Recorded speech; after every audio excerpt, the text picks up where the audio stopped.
Bago ko ibadibag si BR na nagsasalsal pag nakatsyempo.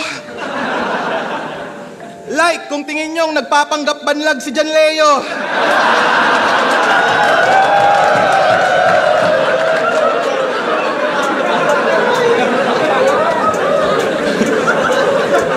Tangina, nangingilag to sa akin dati pa. Takot akong makaengkwentro kaso di mo ko maiiwasan na parang pinis ng barbero.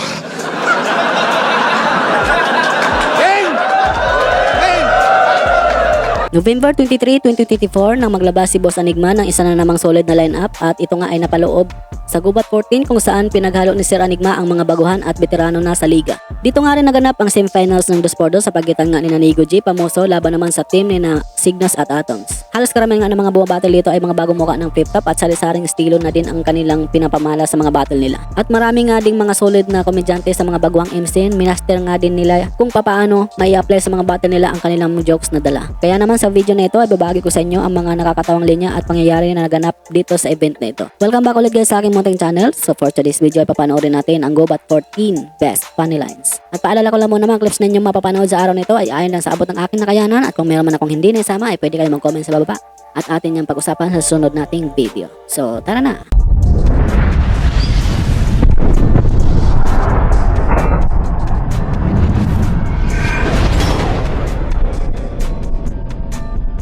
Anong akala mo sa pagdamay ng sariling nanay bagong meta? Malamang ikaw nga ang naka-impluensya kay Lanceta. Paano kung dinayagnos ko yung sakit ng nanay mo, hologamit?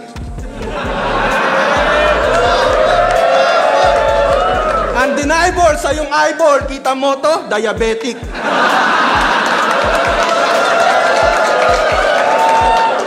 Kung pananaw mo magaling ka ng tangina ka, remind lang kita may diferensya ka sa mata. Kasi uy!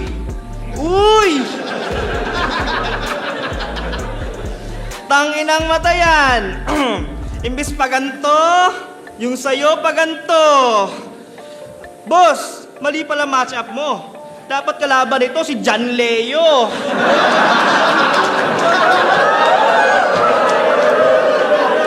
Respeto pala sa mga namatayan!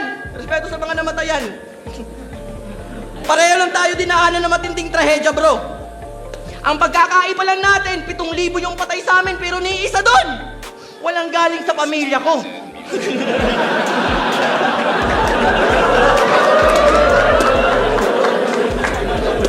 Si Enigma nasaag sa lasang, naglaaw-laaw ang kurso, kusog kayo mangita og damang, nakadakop siyang tarabungko.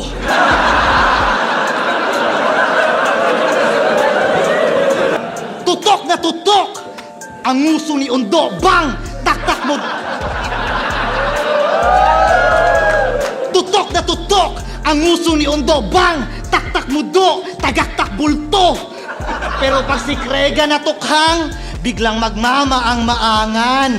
Paano magkakasyabs ang nagba-Bible study lamang? Unahin natin tong Kinzer versus Ban na isa din sa mga bagong muka ng flip top. Si Ban nga ay galing pa ng Cebu at battle MC ng Rapolo habang si Kinzer naman ay nanggaling pa ng Tacloban. Parehong makulit sa battle at pareho din komedyante lalo na kung napapanood mo sila sa mga kanilang liga na pinanggalingan. Hindi pa man sila gaanong sikat ay makikita mo talaga sa kanila ang potensyal nilang sumikat lalo pa tuloy-tuloy ang battle nila sa flip top. At kung mas lalo pa nilang higitan ang mga nakaraan nilang laban. Pero kahit ganun pa man, kahit papano ay unti-unti na nilang napapalakas ang kanilang pangalan sa flip top. Kaya malamang marami pa tayong aabangan ng mga battle sa kanilang dalawa. Hoy! Wala siyang kabit. Yung mga tira niya, hindi po totoo. Nagiwalay kami ng ex ko kasi ako yung naglukto.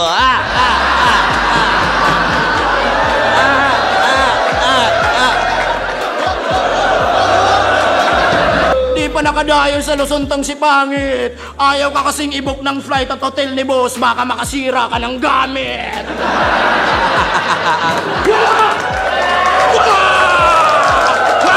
Alam nyo bang, nag-share to ng battle ni Husky at ni Cripply sa Facebook. Tapos yung caption, panoorin nyo. Judge ako dito.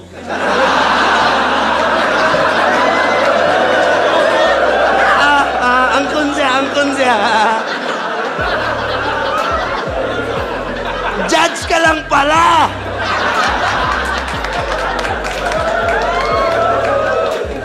Imo-moment ka, men! Anong gusto mo mangyari? Skip namin yung rounds nila, tapos judging mo lang panoorin namin.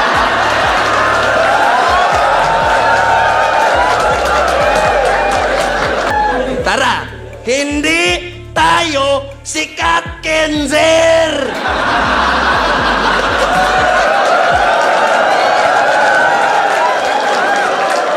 Hindi tayo sikat, Kenzer! Yan ay aking babala. Di nga nila pinapanood yung battles natin sa YouTube, yung judging pa kaya.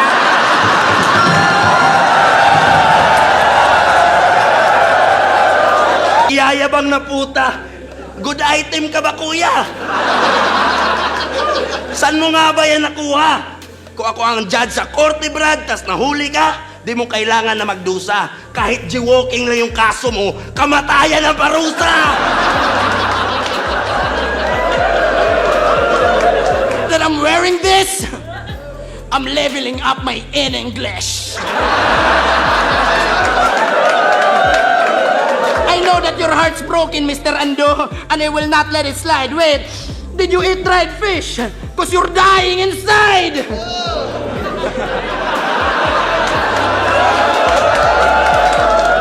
Palagi siya nagsasabi ng, Birat ka, Team Eroy! Birat ka, Team Eroy! Birat ka, Team Eroy! Birat ka, Team Eroy! Paulit-ulit. Hindi naman nila alam anong meaning dun. Kupal iba ka. Alam mo ba meaning nun, Enigma? Puki ng ina ka.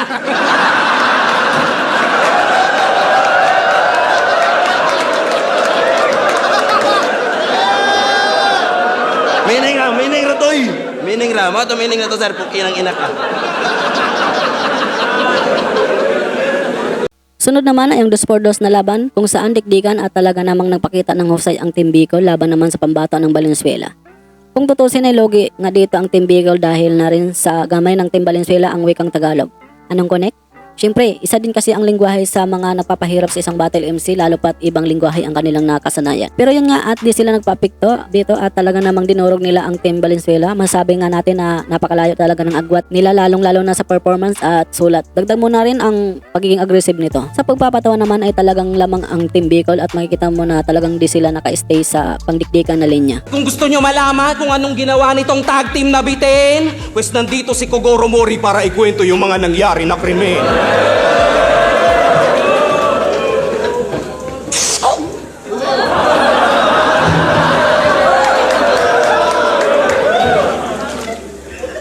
Nakaraang second sight, tinalo nila sa Arjat deadline kahit... Nakaraang second sight, tinalo nila sa Arjat deadline kahit sobrang boring kada round. Natagpuang walang kabuhay-buhay at patay lahat ng crowd. Ginamitan nila ng mga wordplay na pilit at saka mga multi na pambobo. Walang ibang suspect sa nangyari na krimen kundi si Negudi at Pamoso. Hoy! Sig! Asa na yung mga punchline na pandurog? O kita nyo sa sobrang boring ng line nyo, pati yung partner ko nakatulog! Pwede gumising ng tao! Ang ina! Yung pagmamanyak niya, sinubaybayan. Bakit? Anong masama sa pangmamanyak man? Manyakis lang yan, pero mabuting tao yan! Ang ina nyo! Merong video clip to sa Facebook na ini-interview siya. Sabi niya, simula pa raw pagkabata, idol niya na si Looney. Sinabayan niya yung lyrics ni Loon sa tagpamalas siya ng multi. At ganito yung sinabi niya ron. Huwag kang mawawala ng pag-asa, huwag kang mawawala. Kung wala ka pang mali, wala ka pang mawawala. Ha?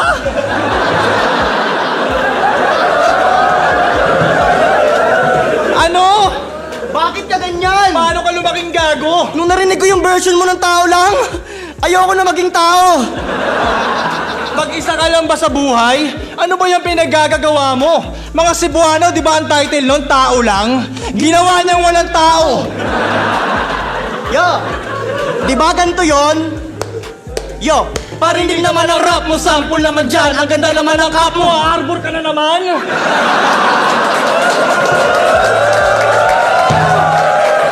At syempre dahil umabot ka sa part na ito at kung bago ka lang nakapasyal sa channel ko ay nanyayahan muna kita na mag-subscribe at pakihit na rin ang bell button para lagi kang updated kung may bago kong ilalabas mga video tulad nito. at papala-like na rin ang ating Facebook page. Nag-upload ako doon ng mga content about sa hip-hop at flip-top. Maraming salamat at magpatuloy tayo. Grasya nga naman. Kaya't magpasalamat na lang tayo at heto. At kanyang naging hapunan ay si Enigma pagkat Diner Respeto. Diner Respeto! Apo ni Leonardo Bars!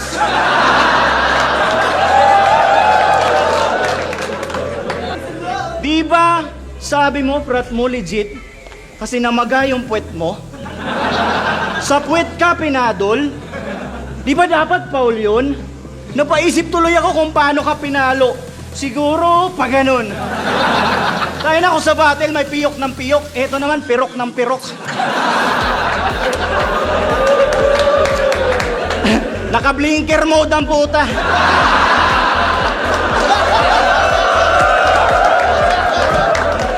Tapos feeling mo most wanted ka? Ikaw yung nasa hit list? Eh pare-parehas lang tayo ah. Parehas lang tayong pumila sa East-West. Pero hindi. Kung ako tatanungin kung pera ba o kultura, depende. Depende sa problema.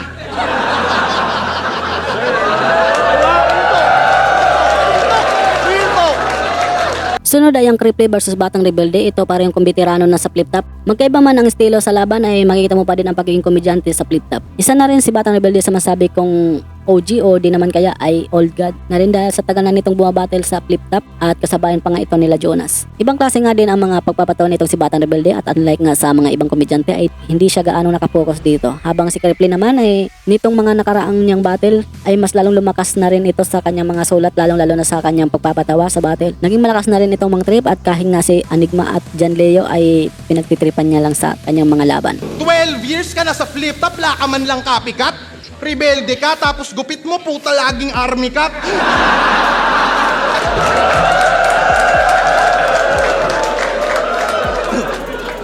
Kasali to sa unang isabuhay. Nakineng ko inisinyo, yung Joker mas matimbang. Kasali din sa unang 2x2. Kampi niya si Rapido habang nagta-try out magsakristan. Kasali din sa unang 5-on-5. Tang ina mo, lagi kang first. Kaso alam mo yung worst bitch na lagi kang first sa mga tournament, kaso wala ka pang first kiss. Tang ina mo, batang revirgin.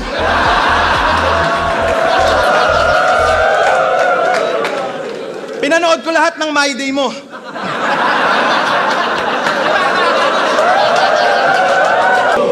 Pakilala mo sa akin yung crush mo. Ako titesting dyan. Gagawin ko siyang responsable na single mom.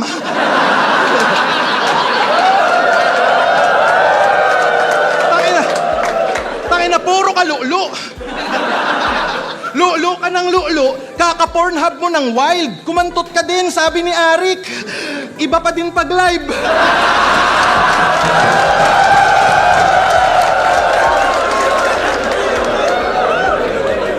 Tangina, di pa nakakakantot ng bibig. Puro ka sal.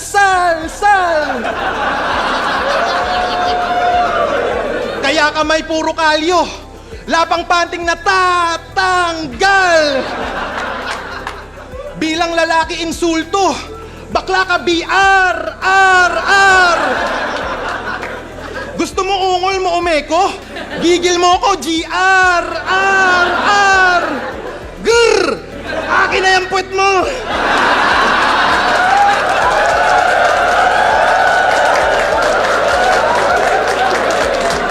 Ako, laging round 1 lang ng isa buhay. Gago, may nakahanda na akong panapat dyan. Kung gusto mo sa susunod na tournament, sabay tayong sumalang. At panoorin mo kung magkampiyon sa pang 46 ko na salang.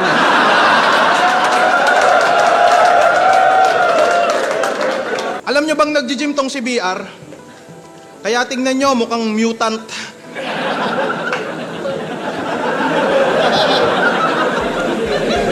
Nung nag-gym siya ng 2 buwan, nakapag-lose siya ng 2 months. Sa gym nila doon sa entrance, may harang na manager. Yung membership may bayad 30. 30-second massacre. Pag nag-barbell, may aalalay na lalaking ubod ng baho. Yung spatter nila laging merong hawak-hawak na tako.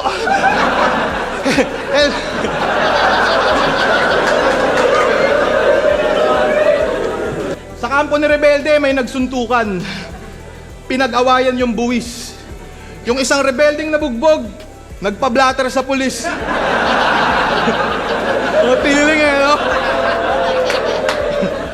Binagyupugad ni Rebelde. Mukhang praning yung mga gago. Ang weirdo nyo, nag-evacuate kayo sa kampo ng sundalo.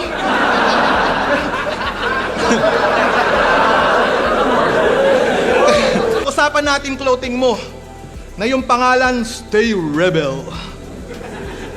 Abangan nyo, meron silang collab ng Baby Jack of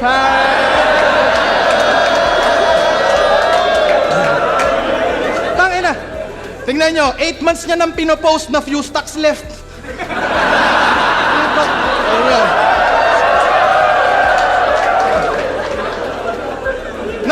Nang uuto pa tong pisot, para bumenta yan, i-bundle mo sa basahan na bilog.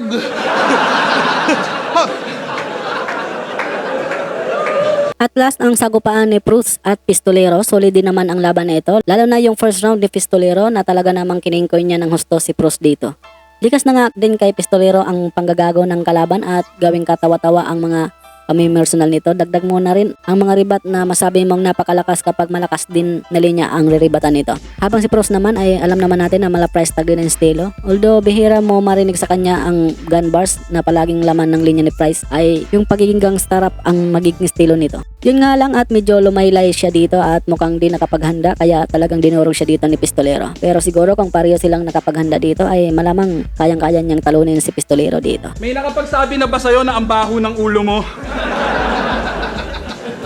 Tangina mo, quarantine battles pa lang, kinikengkoy ka na ng mga MC. Ginawa na yung katawa-tawa. Alam nyo kung ano yung nakakapagtaka? Imbis ma-conscious si tanga, pinaglaban niya pa talaga. Tangina tol, yung ganitong buhok kasi di pinapaliguan para manatiling maganda.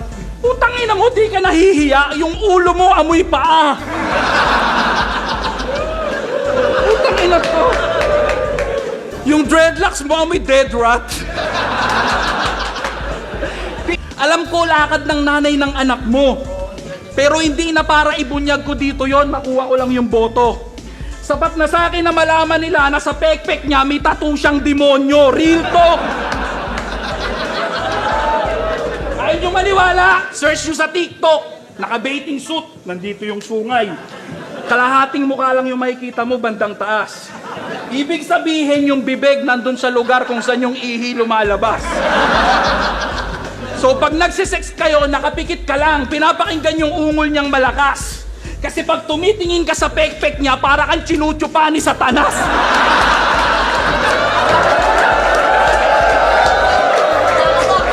Tanginang sex life yan, oh. Isipin mo maroromansa ka lang, kakainin mo lang yung pussy, sir.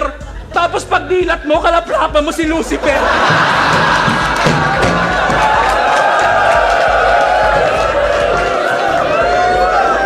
Tangina tol! Wala kayong kantutang payapa!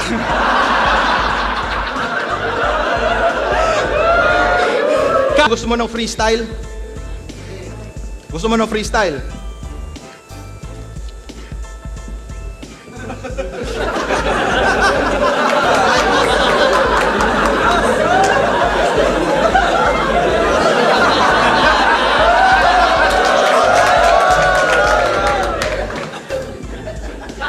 Naalala mo ba Banat Moki Pistolero?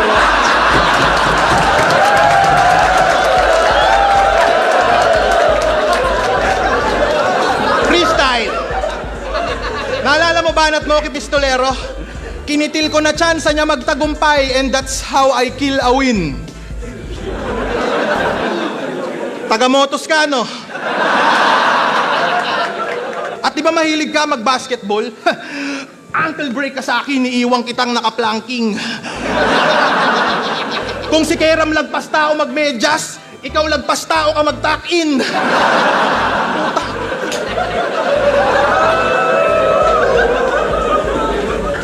Panis ka sa akin tol kaya sa basketball ikay taya kasi grabe kami sa Bicol. Lampas tao yung baha.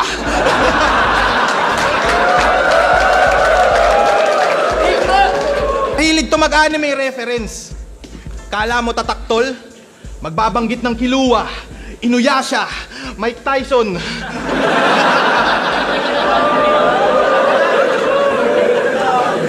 Kala mo ba ang cool? Natutuwa sa ganyang elements, yung mga may utak sanggol, matanda ka na, dat nire-reference mo YTV Patrol. Putang inan to. Pinipirata mo pa yung liga, tol, pabibo ka na poser. Ninanakawan mo si Enigma, puta sino ka si Fonger. At speaking of Fonger, naaalala mo pa ba, nung talo ka, ikaw lang yung puro bars na tinalo ng tanga.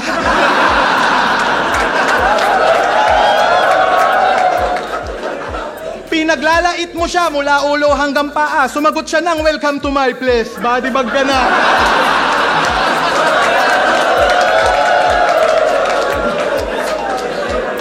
At dito na nga nagtatapos ang aking video sa araw na ito at maraming salamat sa inyong panonood at sana ay nag-enjoy kayo. Maraming pong salamat sa mga solid supporters natin dyan na walang sawang pag-suporta sa channel ko. Thank you guys, babawi din ako sa inyo sa susunod. Marami pa akong ilalabas ng mga video about sa flip top kaya pakiabang-abang na lang po. And don't forget to like this video para naman mapakita ni YouTube sa iba pang manonood. Maraming salamat sa inyong suporta guys at hanggang sa muli, peace out.